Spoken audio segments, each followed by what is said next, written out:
Good morning, all you parenters out there. I'm Christina with Ask a Montessorian, and today is, we're going to turn around really quick. Today is, that's an excellent question. It's the day after the 4th of July. We just had a celebration with some of our good friends last night. It was so much fun. So today is Wednesday, July 5th, and I'm coming to you from beautiful Mesa, Arizona. I love to film here. It's in the city, but it's also secluded. So it's within a 55 and older community, and it's called the Desert Nature Walk here in Mesa. I'm visiting my dear friends. They're moving to Colorado, so we're spending as much time together before they take off and spread their wings in another city. So today I wanted to talk to all of you about routine because I was looking at some of the comments and feedback I'm getting on some of the videos, and there's a theme about discipline. So I did create a video. Please feel free to check out my YouTube channel. It's Ask a Montessorian, Christina Houston with a K.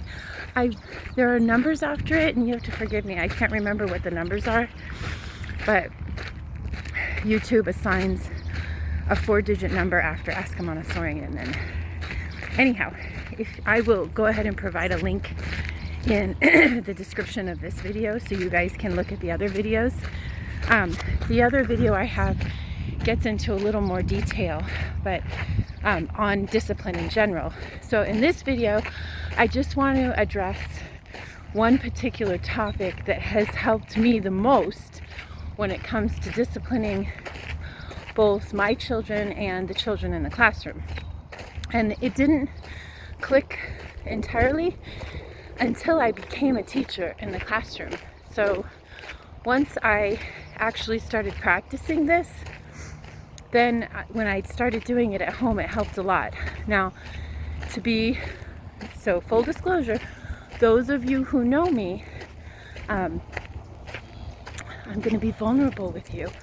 I have ADD, so the chemistry in my brain is different than some people, and we all have different. I think we all have different learning challenges in our lives because we compare ourselves to different people, and then we want to do better in other areas and whatnot. So we're all aware of our strengths and weaknesses. And so one of my weaknesses is the impulsivity that comes with the ADD. So I struggle the most with this particular technique. And so that's why I'm creating a video on it for all of you, in hopes that some of you can gain something from it and it will help you with your children. So we're going to talk about routine today. Once I started teaching in the primary classroom, it was necessary to manage a routine with the children.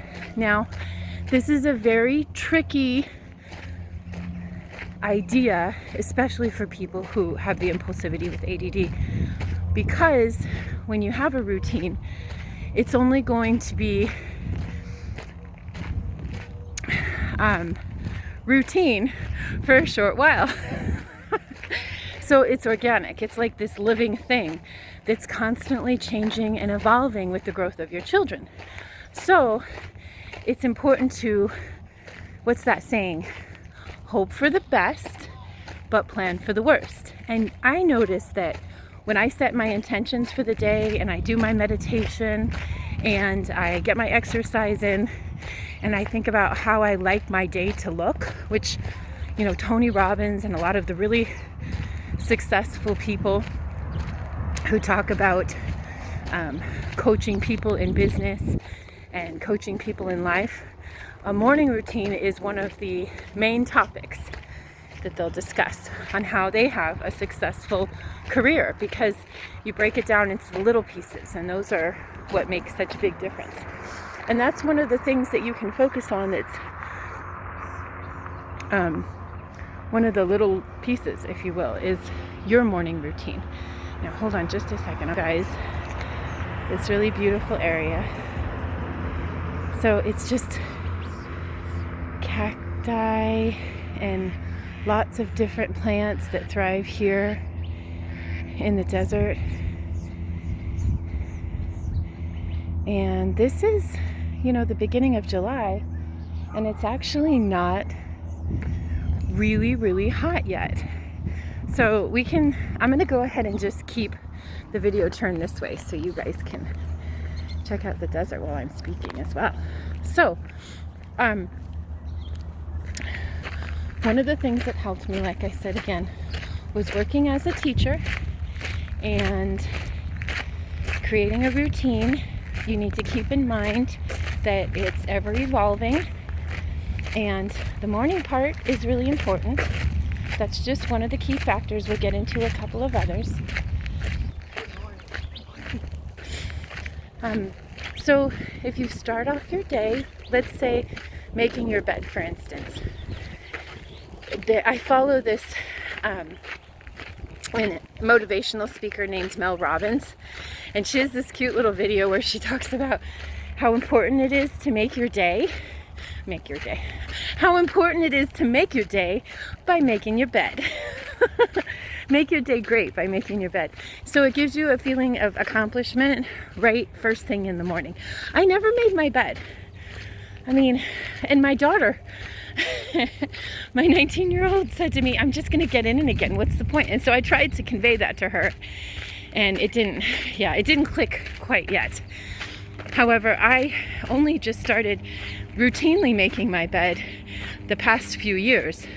So she grew up without witnessing me doing it. That's another thing that you want to keep in mind, is that your children are constantly copying you. They're going to be a little version of you, whether or not you like it. So be mindful of the things that you're doing with them. So you've got your morning routine. You want to include your children in your morning routine. So whether it's exercise or meditation, or I like to do yoga.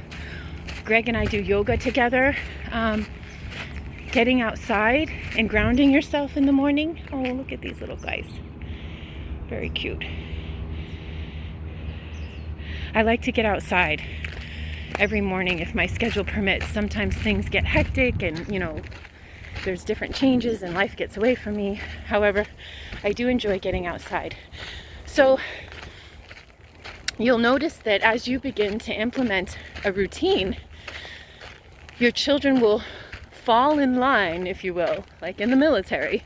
They love it. They thrive on it. They know what to look forward to. It's easier for them to begin to plan their own lives, and their feelings are, how can I explain this? So it's easier for them to manage themselves if you teach them how to manage their day, their emotions, their responses to things. And that takes us to a second technique, which is meditation. So you can teach your children to be mindful. You can teach your children to meditate. And the best way to teach your children is to model it for them. So I highly recommend that you find a way to train your mind to meditate every day. And it takes practice. Oh my gosh, look at this, guys. So stinking cute. Every holiday she decorates this. It could be a he. Every holiday this family decorates the cactus and the entrance to their garden. It's so cute. I remember back in March they had some Easter themed things up. So you want to, we're going to go back this way and you guys will be able to see a little bit easier because the sun's behind us. You want to focus on a morning routine. You want to start meditation. I'm going to share with you my personal experience with meditation because how can I explain it? It was challenging at first and something happened that I didn't expect. But once I settled into it, that went away. But it always comes back every time I meditate again. But it comes back less, it comes back less, in a less impactful way each time I do it. So when I first started meditating, this might have something to do with the fact that I have ADD. it may be linked to that, I don't know. When I first started meditating, they say, realign your chakras, and it has all these wonderful health benefits, and it helps you. The purpose of meditation, one of the main purposes, because I think it's very complicated and we're just now starting to learn about all the benefits of it, even though, cultures have been doing it for many generations. You're learning how to control your thoughts and your reactions. You're teaching your brain to control your thoughts. You're teaching your brain how you'd like to manifest the outcome of your life with planning and organization and a routine for you and your children and your families. So, as you're starting to meditate, you might notice what I noticed, which is I became hypersensitive to my surroundings. So there's always a transition if I get out of meditation and then I go back to it again, because I'm still working on becoming routine with it. I will tell you the health benefits. You can feel them almost immediately because you calm down and you feel there's just this sense of peace, which is hard for me to obtain with the ADD. So that's priceless for me. I'm always running around and trying to do 20 things at once. So anyhow, once you start, the hypersensitivity kicks in, and I'm really aware of other people around me, which scared me at first. But then I realized it was just like a self-awareness. It was part of self-awareness when I started researching meditation more, and it does go away. So when I first start meditating, when I haven't in a little while, I like a sense of empathy maybe. Like I'm really sensitive to children crying. I'm really sensitive to people losing their temper in public. I'm really sensitive to other people and my friends and their reactions to me. And I'm like, it's not like going around feeling like a victim per se. Like you're not taking it personally. You're just taking it in to your surroundings. Like kind of watching a movie that you're in, but your observation levels have skyrocketed. So you're able to observe what's happening around you in a more perceptive way, if that makes sense. So normally I'm going throughout my day and I'm so focused, I'm so much in my ego, in the id, that I'm just on my own schedule and I'm not mindful of people around me. But when I start meditating, at first I'm super mindful of people around me, and then that dissipates a little bit to where it's more like I've moved out of the equation and I'm observing. Like imagine if you're a ghost, a spirit here in this world, and you're watching people around you, but you're not participating. They don't see you. You're not in the picture at all, yet you are, if that makes sense.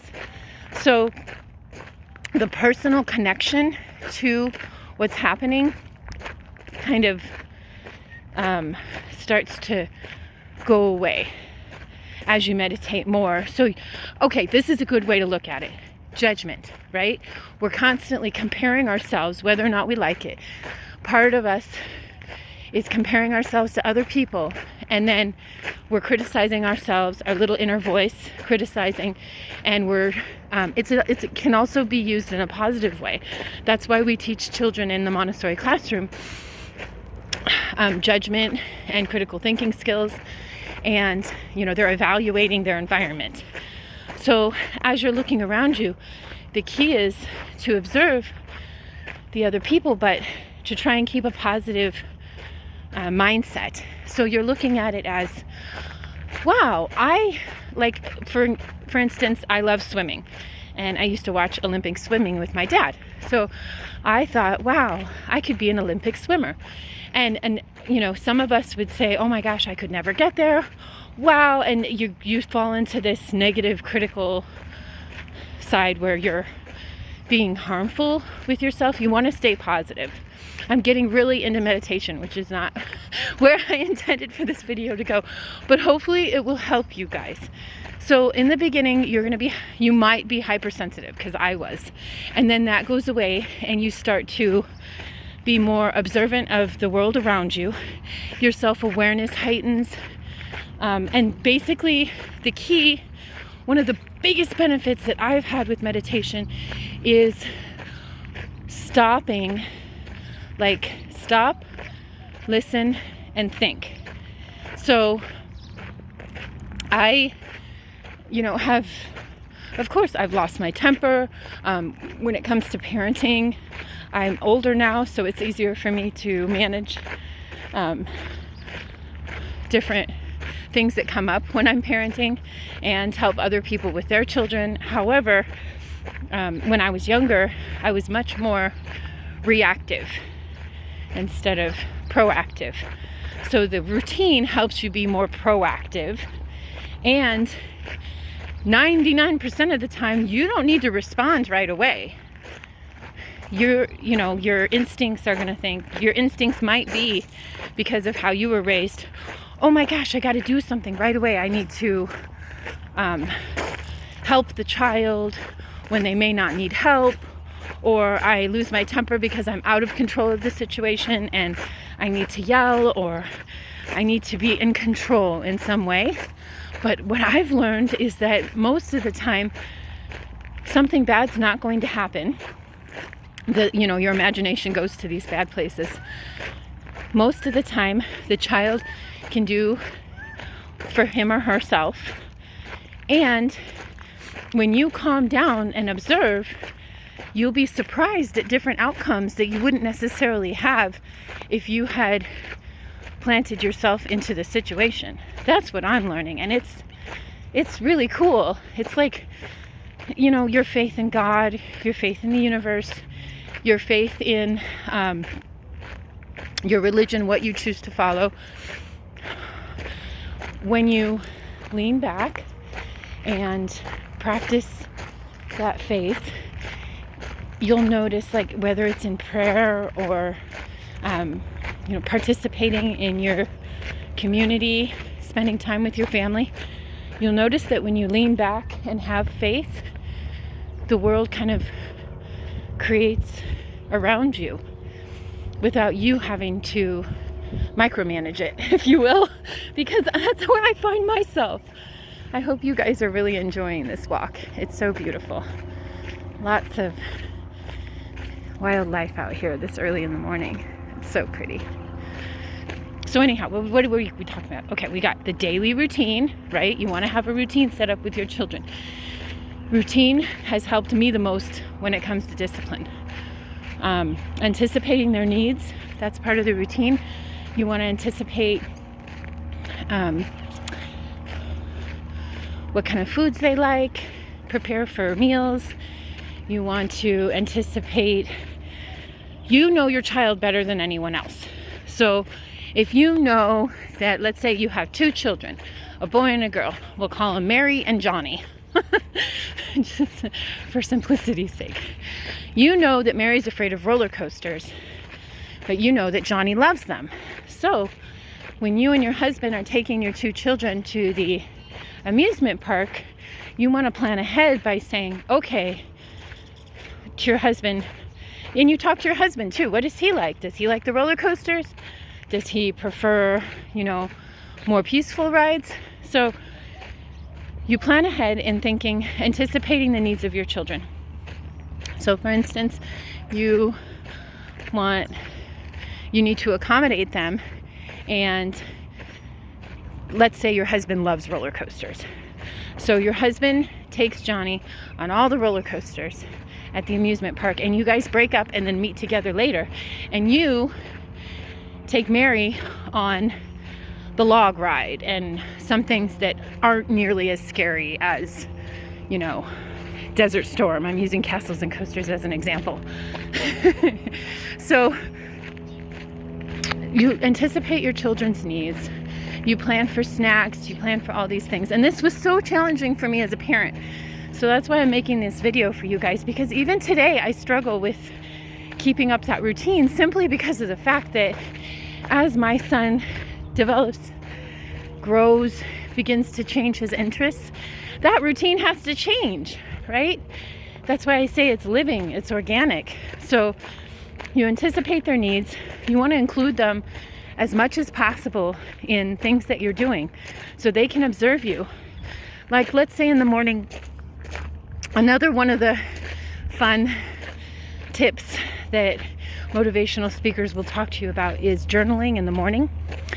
So I end up doing it before Greg wakes up. However, he still sees me writing some of the time. So you want to include your children in that writing process and talk to them about why you're writing and how it's going to impact their day, how it's going to impact your day. Talk about, so part of my journaling is in setting intentions for the day. So you want to be mindful of the intentions for your day and set that up. And then write it down, whether you use a calendar app on your phone, or there's this really amazing, bear with me, this guy's working on some stuff in his backyard. He's got like, looks like a little wood shop going on. Whether you're, I lost my train of thought. So, oh goodness.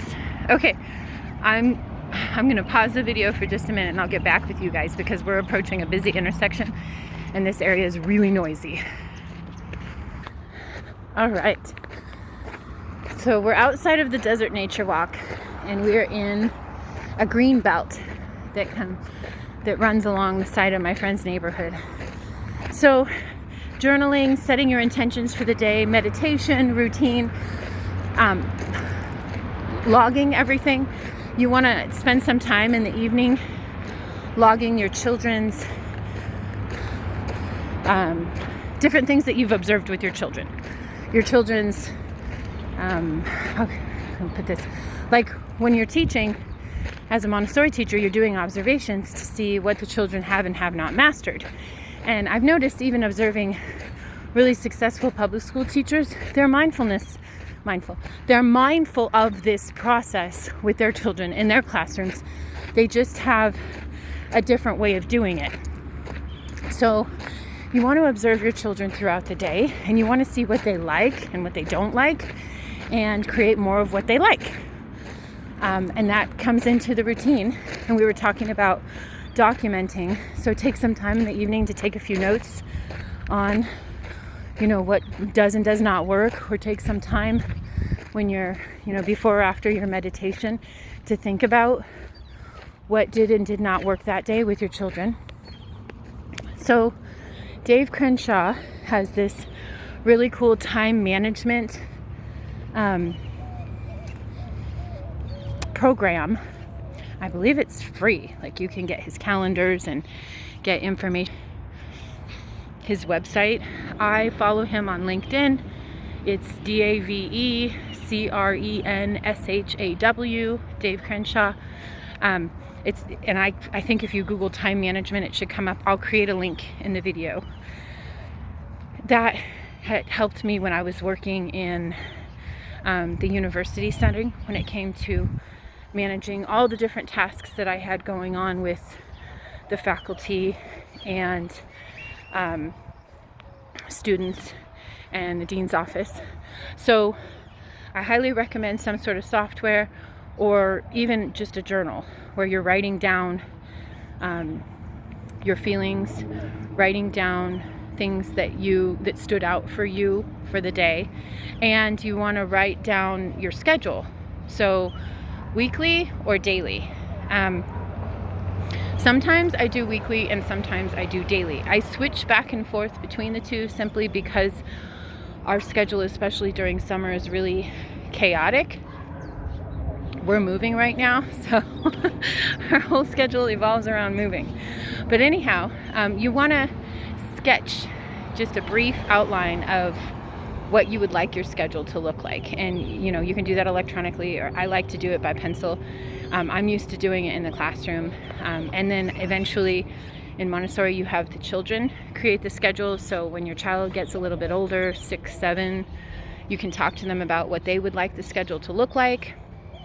And you can encourage them to write it down. We keep a big whiteboard in the kitchen, and Greg can make notes on there and write about things that he likes or doesn't like, or we can keep a schedule on there. I keep a schedule on a piece of paper, and then we scratch and are constantly changing it and writing on it and whatnot. But anyhow, you want to have some sort of rough idea of the layout of your day in advance, so that you feel comfortable moving forward. It gives you this sense of peace.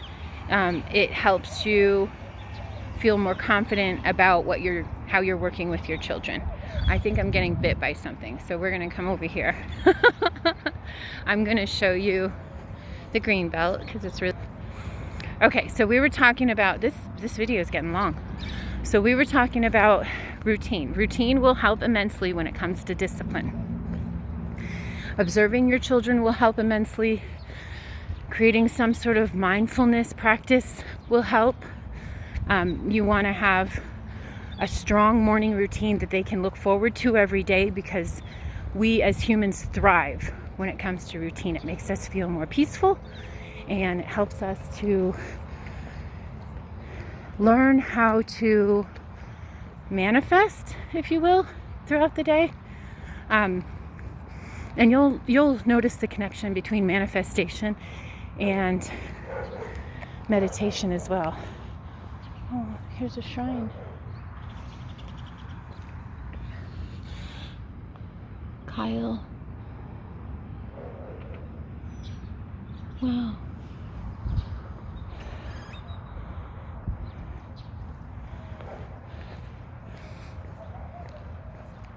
So,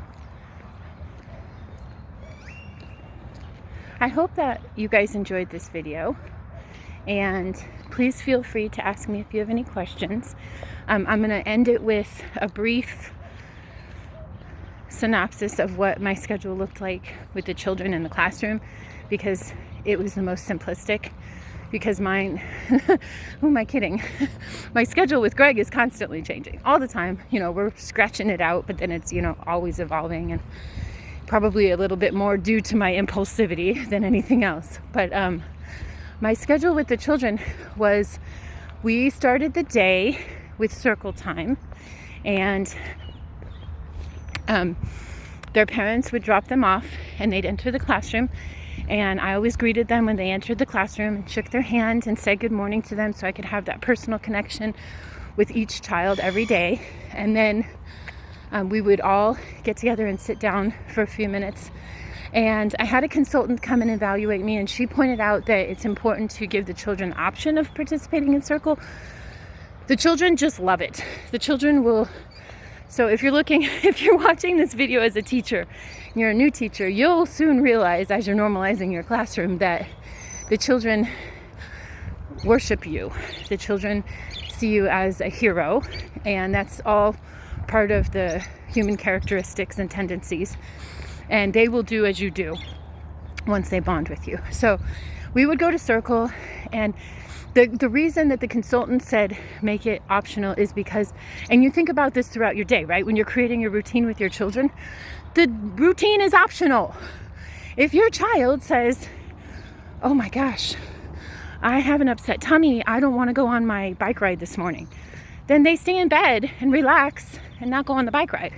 So just to clarify, you want to follow your child, but prepare an environment in advance. And that includes the routine. So we would start with circle time. We would go over the newspaper once a week or so, and we would talk about different current events that were going on. I know I did this with 3 to 6 year olds, 2.5 actually, and they love it. And I read it in advance, and I keep it G-rated, so be mindful, of what you're, talking with your children about, because they will copy you. And so we go over the newspaper, we talk about different movies that are coming out into the theaters, like family movies. And we would talk about weddings, if there was an announcement in the paper in the announcement section. And then I would give them a brief synopsis of current events. Like, for instance, the inauguration of the president is next week, and it's going to be taking place here in this particular place. So that was something that the children really looked forward to. And the parents would give me feedback and say, wow, my daughter told me this was happening and I didn't even get a chance to read the paper, so I didn't know. And this was back when we looked at the paper. It's been a minute since I've led my own classroom, but so we would start with the paper briefly, a couple times a week. I would just talk about different things that were going on in our classrooms. If in our classroom in particular, if we had a birthday celebration, or if somebody had something that they wanted to share, we would talk about that in circle time. We would do yoga and brain gym. We did yoga every single day. And we would sing a couple of songs because we had 2 recitals a year, one in the fall, towards just before winter break, beginning of winter, and then one at the end of the year. So we would practice singing and talk about which children how they wanted the recital to look and how they wanted to participate, what level of participation they wanted to have and whatnot. And our recitals were always just like our routines, alive and organic. And some children are like, I want to have a solo. And some children are like, I'm perfectly fine being in the back of the choir because I'm still, memorizing the song, whatever level they're at. But we did do the songs every day, and then we would practice them again in the afternoon. It's easier to have a routine in a classroom, so it takes a good sense of self-discipline. When you're working towards it as a parent, you want to do your best to engage your children with the routine. So we'd start out with circle time. We'd go into the 3-hour work cycle where the children would do their own lessons and I would observe them. And then we would have an optional snack during that time where the children would prepare and serve themselves. And then, and that snack is happening all throughout morning work cycle. The children usually put it out. We'll start morning work cycle between 8:30 and 9 o'clock, and then we'll go until noon or so, 11:30 or noon, depending on what time we get started, how long, our morning routine takes. And then the children will prepare the snack between 9:30 and 10:30. Set it out, get it ready. Usually this is a lot more mathematical, like, if you will. Like, it's usually like exactly 9:30, because these children are like little, there we go. The children are little timekeepers. They love it. And their little body will be like, I usually eat snack at this time. So you'll get reminded of all these good things. Your children will remind you as a parent too. So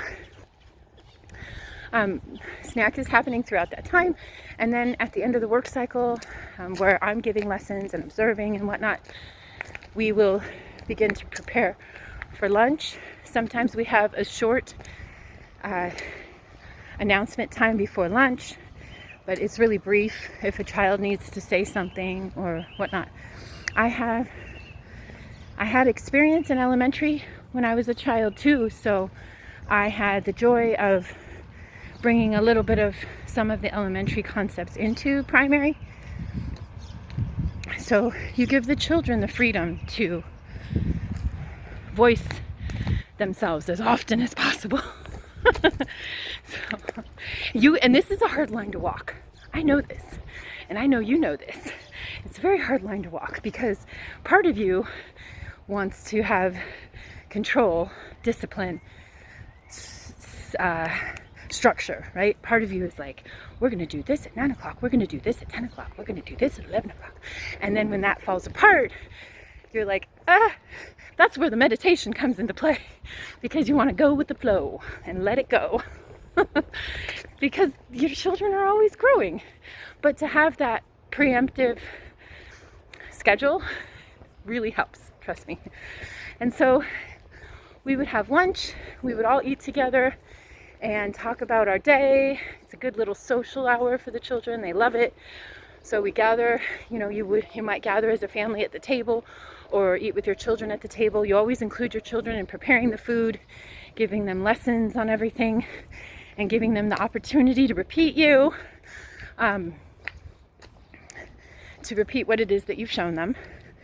Plan for that, because that takes time, especially, the first 10 times that they're trying it. And then in the afternoon, it was much more laid back. So we would have sometimes an hour to an hour and a half work cycle, and we would practice maybe a little bit more yoga. I would talk to the children and see what it is that they wanted to work on, that they really enjoyed in the morning. Sometimes they would continue their lessons that they started in the morning. We often went to the library, and I like to take the children out as often as possible, even the little ones, on walks. We go to the park. I was blessed because my classroom was located in an area where we were right next to the Burton Bar Library in downtown Phoenix. And so I could take a group of between 3 and 5 children to the library. We were like a block away from the library, and they absolutely love getting outside of their normal environment, their routine environment. So be mindful of that. They like to mix up the routine. You just do your best to, keep tugging along and, trying to anticipate these things, right? Have a go pack like they have in Scouts, your hiking pack that has all the possible things that you'll need in an emergency. And, you're going to use that a lot, especially when they're younger. So, in the afternoon, we often practice singing. The children love to practice for the recitals. And pickup was between 3 and 3:30, and their parents would come, and sometimes they would come into the classroom and say hello. Oftentimes they've got their own, routines and schedules that they're adhering to, and they'll pick up the children and go home. And so I tried to encourage as much parent education as possible.